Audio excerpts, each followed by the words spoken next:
Hello, it's me again, Pamela, helping you get better sleep for the best life. I did a video a while back on hormones, and I forgot a very important hormone in that video. And that hormone is vitamin D. Vitamin D is actually a hormone, yes. And so I want to talk about vitamin D a little bit.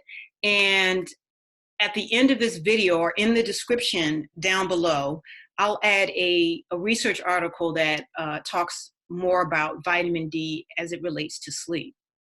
So vitamin D is what we need. A lot of people, I've seen some studies that say 50%. I've seen more recent studies that actually say 80 to 90% of people, of adults and children, may be deficient in vitamin C.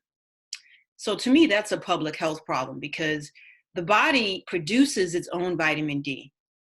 Really, this is in response to exposure to sunlight. So if you get outside, the ideal is to at least walk in sunlight or be out in sunlight 15 to 20 minutes a day.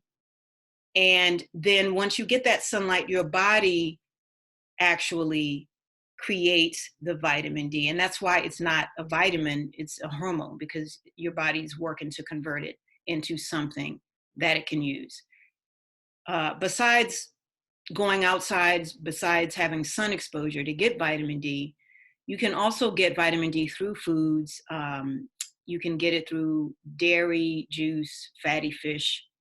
You can also get it from supplements. If you're plant-based or vegan like myself, you will do what you can to get out in the sun to get a little bit of exposure, or you'll take a supplement to get that, something that's plant-based. So not having vitamin D can lead to health complications. One of those complications is lack of sleep or having issues with sleep. And that's what I'm going to talk about here, is that there's research that says that vitamin D influences sleep quality and quantity. So the juiciness of your sleep and how much you actually sleep. So in one of my previous videos, I believe I said that it's now research is saying we should get 7 to 9 hours of sleep per night. If you don't get that, if you don't get that number, if the sleep is choppy, if you're not getting all of those 5 stages of sleep that I spoke to in an earlier video, then you're going to have some issues. And vitamin D influences the sleep quality, quantity, the overall sleep process.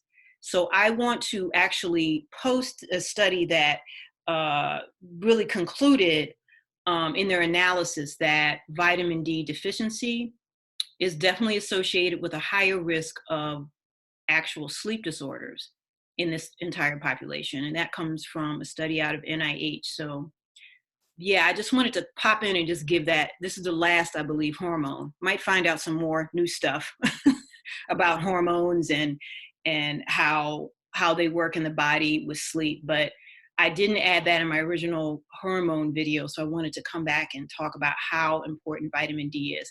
And if you feel like we're sheltering in place, if you have to stay in the house and all of these things that are happening in this challenging time, at least get outside, sit on your front porch, maybe allow the sun to hit you a little bit throughout the day. So I hope this helps. Take care of yourself and be blessed.